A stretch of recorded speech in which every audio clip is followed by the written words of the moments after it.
Welcome back to Hobby Showdown. I'm Arielle. And I'm Phil. Today we are going to be going over our to be read or TBR and our to be played or TBP for the month of July. Let's get into it. And we do realize that we're about halfway through the month, so we're a little slow, but we just got started. So it's fine, right? Yeah. Let's just talk.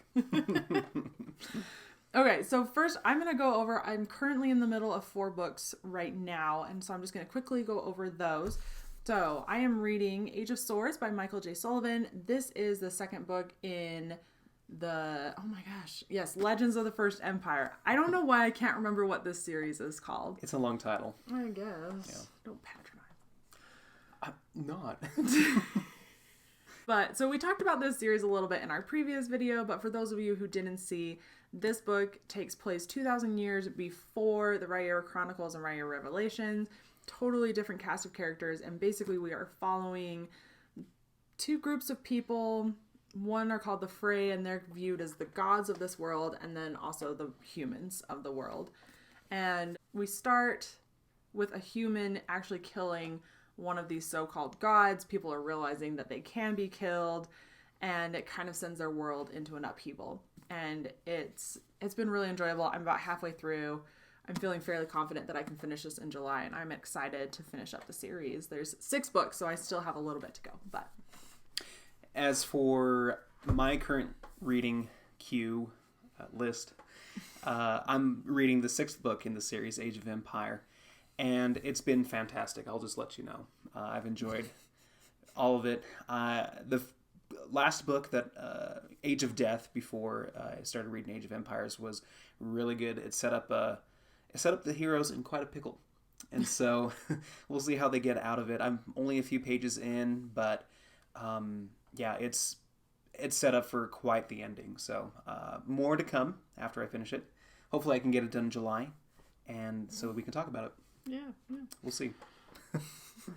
So another book that I'm currently rereading is The Phantom of the Opera. The Phantom of the Opera by Gaston Leroux. So this is actually quite different from the play, which was a surprise to me when I read it for the first time. And so I started reading this, pre-COVID, I guess, so a bit ago. Yeah. But I was enjoying it so much, and I just really wanted someone to talk to about it. And so I made Phil and my sister read it, and they enjoyed it a lot, and so we made my other sister read it too. And I highly recommend this book. It did not make it into my top 5 favorite books that were in our previous video, but definitely as an honorable mention. I mean, I can briefly describe it. Again, it is different from the play, but you still have Christine, you still have Raoul, there still is the opera ghost, and he's just kind of wreaking havoc at the opera house. As usual. But it's a lot of fun, and I have a little less than 100 pages to go, so I should be able to finish this one. This is a really good book. It's really accessible for it having been written a couple of 100 years ago or so. And I really enjoyed it. I usually don't enjoy classics, but I would recommend this one for sure. Yeah, it's really good. Mm-hmm. Okay, then I'm also reading Sword of Kaigen by M.L. Wang. This is a self-published book, but I am loving this book. So it's kind of been described as Poppy War meets Avatar: The Last Airbender, and it definitely has like an elemental magic to it. And I haven't read Poppy War yet. That's definitely on my long TBR list. But yeah. But so we follow 2 characters, Mamoru, who is a teenage boy who is being taught the art of sword fighting, and then we also follow Mizaki, who is his mother, which has been a really interesting perspective. I don't feel like we get that a lot in at least fantasy that I've read before. And we kind of go into like Mizaki's past, and Mamoru is learning that this empire have kind of been lying to him his whole life, and it's really good. The action sequences are very well written, and it's just been super enjoyable. I would highly recommend this book as well. This book, it's probably gonna be on my TBR as soon as I finish Age of Empire. This sounds really interesting. I did read Poppy War last month is when I finished it. I liked it. I thought it was a pretty good story. I'm interested to seeing what you think about it when you do read it. Yeah, I'm excited to pick that one up. Yeah. For sure. Then the last book that I am working on this month is The Priory of the Orange Tree by Samantha Shannon. This book is kind of hard to explain. I feel like any book that is about this long are typically, they're a little bit harder to explain. But basically there's two kingdoms. They're at war. One of them worships dragons and the other one thinks that dragons are like demons and they're trying to kill them off. In that land, they believe that there's a bloodline, and as long as that bloodline stays in place, then the dragons, the nameless one is what they call like the head dragon, the big bad dude. He will never be able to leave his fiery prison or wake up or whatever. So as long as the queen gets married and produces an heir, then they believe that they are safe. And yeah, it's really good too. I'm about halfway done with this one as well. And I have heard lots of people say that it's kind of like a slow burn, and then it almost felt like it could have been 200 pages longer to resolve it a little bit more. So I'm curious to see what I'm going to think about the ending. But so far, I've actually really been enjoying it. Kind of a Rhythm of War type of scenario. Yeah, but Brandon Sanderson typically like finishes his stuff. Like people are saying the ending was too quick in that, not that they wanted more, but that it needed more. Okay. Where I feel like Brandon Sanderson, you want more versus he didn't finish something. Okay, interesting. If that makes sense. Yeah. So going into potentially some books that I may start. Books, sort of Kaigen is one that I definitely want to start physically. But I'm hoping to get the audiobook for the second Burning book. The Burning is the series. It's the Rage of Dragons sequel by Evan Winters. It's called The Fires of Vengeance. So this book is about a young man from a village who lives in a community where they have invaded, this land, and they are kind of fighting against them and warring to establish their own territory there. And he goes off to basically military school. And so, once again, you have a main character going to school. Sort of Kaigen does have like 100 pages, and it is a little info dumpy, and they are at school, and that's how they kind of get the info dump in. I mean, it's cool to learn a little bit more about the lore of the book and everything. But it's not the main focus. It's not the main focus. Actually, that's kind of one issue I had with the Poppy War. I felt like it set up the world and everything, but I felt like it went into it a little bit too much. But anyway, so I mean, it's not like textbooks or anything. It's more just battling and fighting. But it's a really gritty book. The Rage of Dragons. It's the way that he trains to become better and the best in his class is really spine tingling. I won't spoil it so you can read it, but it was but it was really good, and it ended pretty well, pretty resolved. There wasn't much of a cliffhanger or anything, but the setup was interesting enough for me to go back into it and search out the sequel, and so I'm really looking forward to it and seeing where the story goes. I've heard really good things about that series, and the first book is definitely on my long TBR. Yeah. My big TBR. Ooh. So fancy with your TBR. What? So the rest of my books now, I used to be able to actually get through like all of these books in a month, but now we have a child. We do. And so it does take me longer to get through books. So these are just the books that I'm hoping to at least start this month. So typically my goal is I like to have one classic that I'm reading, one like simple paperback. Is that what this means? Paperback. As opposed to hardback. I guess that's more paperback, you're like. Yeah, right. And this would be hardback. Okay, Constipation equals hardback. let's get off the John and get to the point. Okay, so I like to have a classic. I like to have, like, a smaller paperback that I'm working on. And then I also like to have a bigger book. And so those are kind of the three that I like to read. And I also have thrown in Michael J. Sullivan series because I just like Michael J. Sullivan. Yeah. So that's kind of where I went with this list, was trying to have at least 2 of each for me to get to this month. So the first classic is The Tenant of Wildfell Hall by Anne Bronte, not to be confused with Charlotte or Emily. Oh, yeah, okay. I was like, Bronte, that looks familiar. Yeah. So, and I have pulled Wuthering Heights and Jane Eyre. I love Jane Eyre. That is definitely one of my favorite classics. I read Wuthering Heights when I was in high school. I don't really remember a lot of it, so I'm excited to reread it, and I'm kind of excited. I want to read the 3 of them back to back a little bit so that I can kind of compare the 3 authors, the 3 sisters, and see where we're going. But, so I don't know a ton about this book, actually. I don't know, but I'm pretty sure there's like 2-ish storylines going on, one like present day and then one past. So if I understand correctly, which I might not, who knows, there is a lady who is the tenant of Wildfell Hall. Oh. And she has left her husband and she's taken her son with her, which was like basically unheard of back then. And she's moved into this house, and I think it's like a neighbor or something, there's another guy, and he like comes and just kind of wants to know what's going on. And so then she's kind of talking about her past a little bit. So I've heard good things about it. I am excited to give this one a try, though.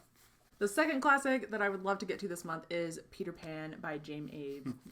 Barrie. That's right. Yep. Thanks. Just checking. I feel like Peter Pan is just a well-loved, people already know about it book, but we follow Peter Pan, who lives in Neverland, and he never grows up. Nope. So I do think that I should hopefully be able to finish this one this month, because it's not very long. No, it's pretty short. But yeah. Okay, so getting into kind of my smaller paperbacks, I have 2 of those. The first one is Foundryside by Robert Jackson Bennett. I think you've already read this one, haven't you? No, I have not. Oh, I thought you had for some reason. It's on my future TBR, for sure, yeah. I'm excited. I've heard good things about this book as well. I've never read anything by this author, and I've heard good things about him in general. But, so, again, I don't know a ton about this. I tend to kind of go into books not knowing a lot. I just listen to other booktubers hype them up, I guess. Okay. So I should know a lot about them because I've listened to other people talk about it. But, so I believe our main character is a thief. The thing that I really like about this book, though, is its magic system. And so the magic system is you can kind of like have like a word or a code or a command or something, and you can use that to make objects do what you want. And I believe that our main character, who is a thief, is really good at that. And it just kind of goes from there. They probably get in trouble. Maybe she tries to steal something that she shouldn't. I'm not sure. But I'm excited to pick this one up. We can write the book before we even read it. What? Never mind. That didn't make any sense. It kind of sounds like Warbreaker. Like the magic system in Warbreaker, where you can vivify inanimate objects. Maybe. We'll see. Well, we'll see if I'm right or wrong. Probably wrong. Okay. Just kidding. Then the next smaller paperback is Gemina, which is the second book in the Illuminae files. And this one looks big, but it is mixed media. And so I kind of feel good about myself when I can finish this really fast because it looks like I finished a really chunky book. Yeah. But in reality, I didn't. It's just a picture book. It's not just a picture.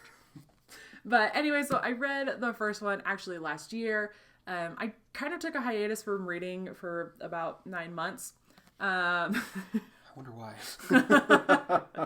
So when I got pregnant, reading actually so I was already super nauseous, and then reading just made me even more nauseous, which was super unfortunate. That was rough. Yeah. But it's over. Now I can read. So the first book, we actually are following two characters.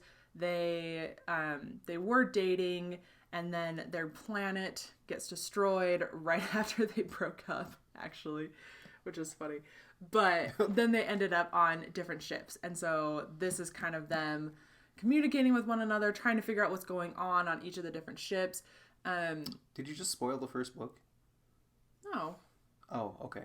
That's the premise of the first book, right? Illuminate?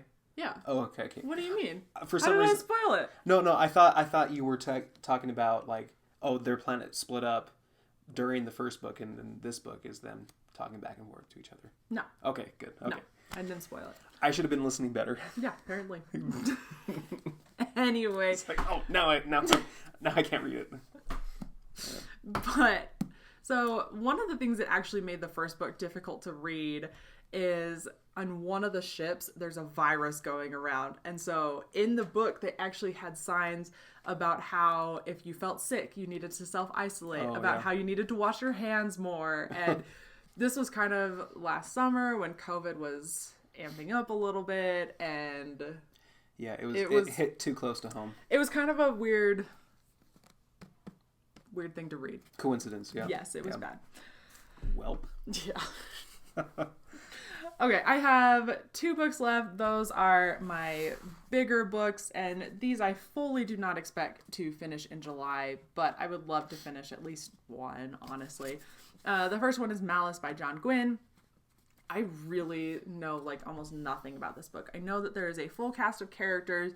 I know that it can be kind of dark, but other than that, I know nothing. But I have just heard really, really good things about this series from multiple booktubers that I have similar taste to. So I'm really excited to pick it up. And John Gwynne also is putting out this new series called The Shadow of the Gods, which looks fantastic. I think it's Viking inspired, cool, which sounds really cool. And so I figured I would give this a try because he just barely published the first book. So I'm going to get into this series. I think there's one more series that follows that, and then I would love to get into that last series. And hopefully by then there'll be like 2 books published. So, you know, I think as a theme, book and game adventure, we could read that Viking book and then play A Feast for Odin, which is about Vikings. That is something that we could do. Or you could watch me play solo. I don't know. While I read a Viking themed book? Yeah, sure. Are you going to read the Viking themed book? Sure. No. Yeah. We can each read it, and then we can each play A Feast for Odin together. Okay, so we can talk about that. We can talk about that. Okay, the last book that I have to talk about is actually one that just arrived today. Whoa! Hot off the press. And that is The Jasmine Throne by Tasha Suri. And this actually is a brand new release, just came out this month. Oh, cool. Yeah, so it kind of is hot off the press. I was not wrong. What do you know? But I have a feeling that this is going to be a highly hyped book on BookTube. Most of the booktubers that I currently watch have talked about this as an anticipated release. So I usually am like way behind on anticipated new releases. So I was like, what the heck? This book sounds amazing. Everyone's talking about it. It just was released. I'm going to pick it up. I'm going to be like on it this time. Yeah. I'm going to do it. Ride the wave. So this is inspired by India, which I think is really cool. Cool, yeah. I actually have never read any books that are kind of based in that culture. And so we follow 2 characters, both females. One is a princess, and she has a brother who, if I understand correctly or remember right, don't quote me on this, her brother is kind of trying to control her. And then there's another girl who is a maidservant who is in that position, but longs to be free once more, and the 2 of them end up pairing up and are just kind of fighting together, I guess. I don't know. It sounds amazing. I can't wait to pick this one up. Okay. So those are the books that I hope to finish/start at least in the month of July. How about we talk about some games that we want to play, both Let's do it. together and, well, in my case, separately. I like to play a lot of games online with Board Game Arena, on Yucata, on boîte à jeux as well. And if I have an app version of the game too, I like to try it out before purchasing a hardcover. let me transition to board games. The actual I like to play games online, virtually for free or for a small price as an app before I decide to buy it, just for shelf space and whenever we move again, we don't want to lug games and books that we don't necessarily want to hold on to. So It's very true. So that's kind of how I like to play. I guess I'll go ahead and start with one game that I really want to get more plays of, and that is Viticulture. Have you heard of Viticulture before? Probably. It sounds familiar. I don't think I know anything about it, though. I probably told you about it when I bought the app. Probably. So Viticulture is a game from about 6 years ago by Jamie Stegmaier. The same, he runs the same company as the one that put out Wingspan. So, but this game is about winemaking and using worker placement to do so. What? I don't know. Just seemed funny. Oh. Keep going. I'm sorry. Okay, yeah. I'm sorry. So this game to me was appealing because it kind of had a similar theme and mechanic compared to Agricola, which is my favorite game of all time. And so when I played it, I first played it on the app, which is a good app. It's a good implementation. But I felt that the cards made it a little bit too random. The cards are what gave me that strategic depth for Agricola that I love, and so I thought I would find the same thing in Viticulture, but I didn't at first. But as I started to play it more, I started to see how you could choose different paths to take. I mean, in the end, it's a very linear game where you're just planting grapes, harvesting them, making wine, and then selling them. That's your main goal to get victory points in the game. Sounds like every farming game ever. Well, yeah, but in this game, using those cards to kind of give you an edge to progress towards getting those victory points first, I think is what makes it fun. There are other ways to get victory points as well, and I'm interested in exploring those alternative methods.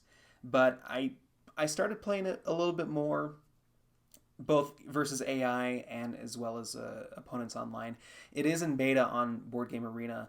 It doesn't look too good right now, so I'm hoping they clean it up. But for now, I'll just stick to playing it on the app. But I've come to appreciate it a little bit more and appreciate the randomness that is offered by the cards. I think there is more to it the more you play, and my goal for July is to get up to 10 plays and give you guys my final initial impressions of Viticulture. So that's Viticulture Essential Edition as well. I've heard it's really good with the expansion called Tuscany Essential. So I guess I'm not getting the full experience either. People will say that you have to play both to really know what Viticulture is all about. But at least this is what I have access to before buying it or committing to buying the real thing. So Sure. So we'll see how it goes. That's Viticulture. Okay. So my first to be played, my first TBP. That kind of sounds weird. Yeah. To be gamed.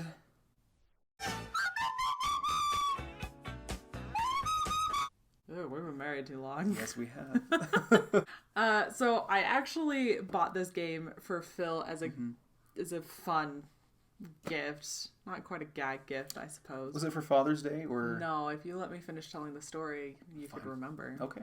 All right. So I had a sister date planned, and so Phil was going to be left with our daughter while I was gone, and I had to run quite a few errands that day. So one of my errands, I saw this game, and I know that Phil loves farming games. He knows that I do not care for farming games, and so I bought this as like a joke, because in no way is this actually a farming game. But the game is Abandon All Artichoke, which is a game. So I love game right games. My family played those growing up. So yeah, I'd like to give this one a try. It's probably the closest thing that I'm going to get to enjoying a farming game out there. See, my goal is to start her with Abandon all Artichokes and then slowly work her way up to Agricola. Yeah. But seriously, I did play Abandon All Artichokes with some friends. Yes, I volunteered to put our child to bed so that I didn't have to play this other, bigger, heavier game that I wanted them to start. And I came downstairs and they had started Abandon All Artichoke instead. It's like, Arielle, we waited for you. Yeah, Like, well, but worst. Yeah, but I would say it was worth it. Not the fact that we did not get to play, but that we got to play the game. What game was it? Oh, that game. Yeah, Abandon All Order. I don't know what other game that we had played, but I can't remember. It was really fun. I enjoy a nice light game that's fun and social. I like, heavier Euro games more, but for what it is, it's a lot of fun and I can't wait to play it with you. We tend to call those types of games our warm-up games. They're just quick, fun, kind of get you in the mood to keep playing more games. Or a cool down game too. Sure. After a long, arduous night of gaming. And Phil needs that because otherwise he sits up in bed and thinks about all the things that he did wrong or could have done different. Yep. So I've started writing down my thoughts on Board Game Geek rather than just telling you because I feel like it's not appreciated. So. So the second game that I am looking forward to playing a little bit more this month is Twilight Struggle. So I got the... So it's about vampires. Hello, darkness, my old friend. No. It is... No. This is one of the top games. I believe it's still in the top 10 on Board Game Geek. It is a game about... Just like how Twilight is in your top 10 books. I thought we were going to tell him that. It's not. I've never read the book. But, so okay, let me explain what Twilight Struggle is. It is... It's a struggle to get out. That's what it is. It's such a struggle. It's a game about the Cold War. So the Twilight Struggle comes from a... Where are you going? Away. I don't want to hear about this. Hello, darkness. So Twilight Struggle is about the Cold War. It is a war game. I haven't played a lot of war games besides this and Risk, So I'm not as well versed in this genre of board games. But it is a card game that is only a 2-player game. One player plays the USSR and the other plays America. Oh. And what you do in this game is you use cards which have certain events that happened during the Cold War. And you can play them for different actions. You can play them for what is written on the card, or you can play it, for example, to get yourself ahead in the space race, or to try to oust some people out of a country and put your own influence in there. It's a card game, but you also have a board of the world, basically. It's a highly acclaimed board game, and so when I saw it available as an app, and I finally took the plunge and got it for Father's Day. And I played it once, and it is definitely heavy. I only got through the first part of the war before I lost to the AI on tutorial mode. So On tutorial. Yeah. So I'm definitely going to try to play this more, understand it better. It's a game where you do need to know the deck of cards. Once you have those kind of memorized, and then you can kind of strategize better and really make the game fun, is what I've heard. So at this point, my goal is just to understand the game and hopefully get kind of through it and maybe even beat the computer. That's my goal, and I think if I can do that, I'll have a better idea of how much I want to play Twilight Struggle more, if I want to play it online against someone who probably knows it a lot better than me or not. I don't know. So looking forward to doing that. Yeah. Sounds like a blast. Yeah. This is one game that I know you would probably not like, and so I probably. You never know. You could be surprised. That's true. Maybe one day you're just like, man, I want to play a game about the Cold War. I doubt it, but you never know. Maybe that'll be my next pregnancy craving. A Cold War game. Cold War game. That would be great. Okay, so my next game that I would like to play is Magic Maze. We talked about this in our top 5 favorite board game video, and I realized we haven't played this in forever, and I really want to. Yeah. And we talked about how we hadn't made it through each of the different scenarios, and so we just would kind of like to make it through more of those this month. So this is a co-op game. You control all 4 pieces. You're not allowed to talk, and you are in a mall trying to rob them and then get out of the mall before the timer runs out. It's a lot of fun. It's a lot of fun. I look forward to playing the full game with you. Yeah, it's a good one. My third game is Spirit Island. So we played this with a couple back 2 years ago or so. It was a while. We played it at a board game cafe, and so it was already loud. And this is a a complex co-op game where you are trying to. It's like the reverse of Catan, where you're trying to oust the colonists by using your own asymmetric spirit powers to rid them. So I was super excited when I saw it go live as an app. It looks like you can play a tutorial game or something for free and then purchase the full game in addition to like campaign modes or something like that for more money, which sounds like a pretty good offering.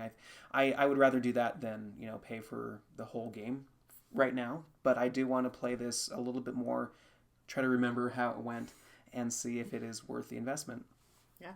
I remember enjoying it. Yeah. It was kind of complicated to try and learn at the cafe when it was so noisy, but... Right, yeah. So it's like the next step up from Pandemic. So that'll be fun. Okay, my last game is called Via Nebula. I actually got this for my birthday last year. Last year, yeah. And my birthday is coming up again. Whoop. So I feel like it is finally time to pull this out. We played this with some friends, and I really liked this game, which is why I then asked for it for my birthday. But again, I got pregnant, and it basically like ruined any enjoyment I had in any hobbies. I pretty much watched Community, Parks and Rec, and The Office on repeat for like 9 months. Yeah, it was interesting. Kim's Convenience. That too. And Arrested Development, which is the only one that still makes me nauseous to this day. Yeah. But anyway, so I actually don't remember a ton about it, but I believe that there's some worker placement to it, and the board is really pretty. Yeah, I don't know. That's what I remember from it too. I like pretty games. I'm pretty basic. If I'm not mistaken, this is kind of a distillation of one of Martin Wallace's best games. It's the number 2 or 3 game right now called Brass. And so I've been playing Brass online, and I've been enjoying it. It's a really gritty economic game.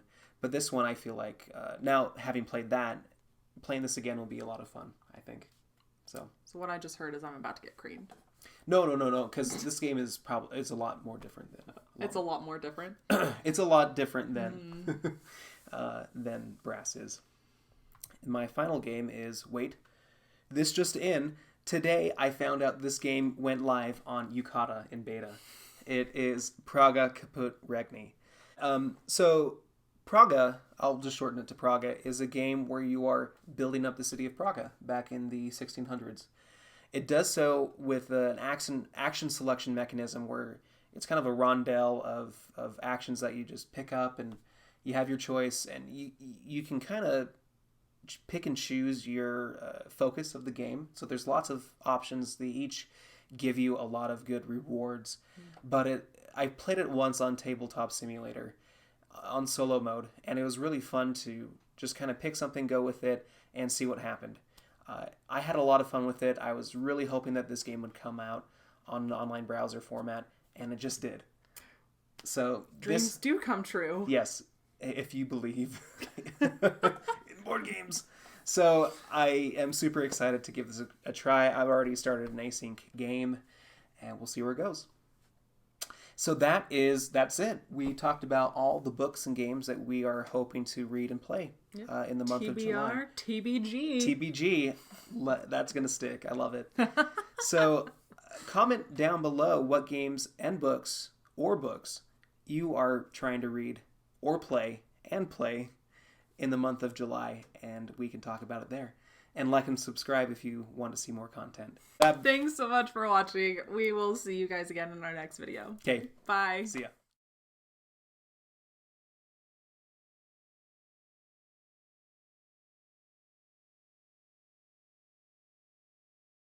Talk about it there. And like and subscribe if you want to see more content. But I'm Phil. How do we... Remember, guys, my name is Phil.